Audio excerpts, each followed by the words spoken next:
I remember the first mortgage payment I made for my parents almost by accident. My father had mentioned being short that month. My mother sounded embarrassed when she brought it up. I had just gotten a promotion at work, and it didn't seem like a big sacrifice. I told them not to worry about it and transferred the money that same afternoon. It was supposed to be temporary. The next month, something else came up, a repair, a medical bill. Then a slow pattern formed where the payment simply became part of my routine. No one formally asked. No one formally thanked me either. It just quietly became my responsibility. 5 years passed like that. I didn't resent it. At least not at first. Helping your parents felt normal. Necessary even. I told myself it meant I was contributing to the stability of the family home. I assumed that meant something. The moment that assumption collapsed was strangely public. My sister's wedding was loud, warm, full of speeches and laughter. Near the end of the reception, my father stood up, tapping a glass with a fork.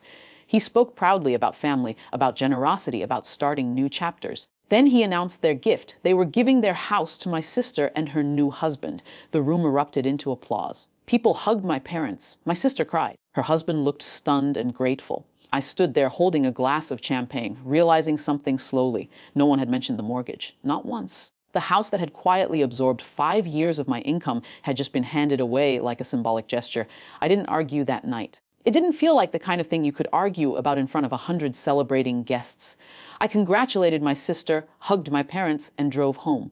After that, something subtle shifted in me. I stopped volunteering for things. I stopped being the person who fixed problems before they became visible. I still answered calls, but my responses became shorter. Around that time, I spent more weekends at a small vacation property I had bought years earlier.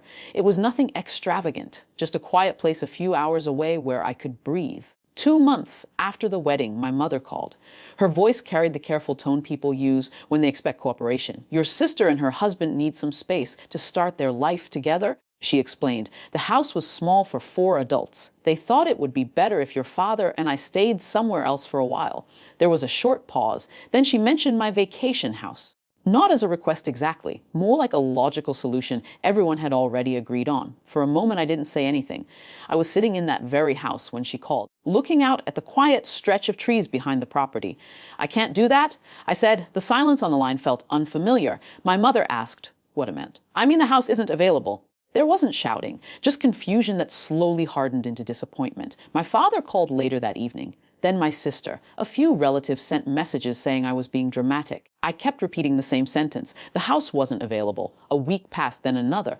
I thought the situation had simply settled into awkward distance, until the police called. The officer on the phone spoke calmly. He asked if I owned a property outside the city and whether anyone else had permission to live there.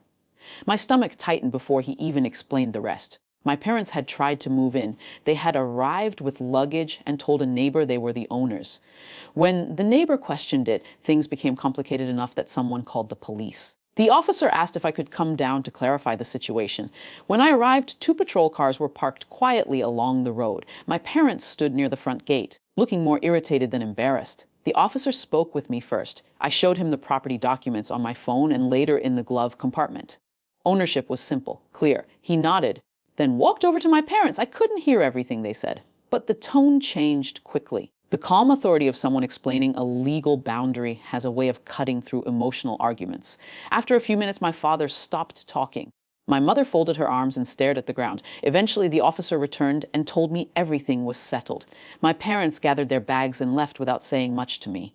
Not angry, just distant. In the months after that, conversations with them became rare. My sister never mentioned the house again, or the mortgage payments that had kept it standing long enough to become her wedding gift.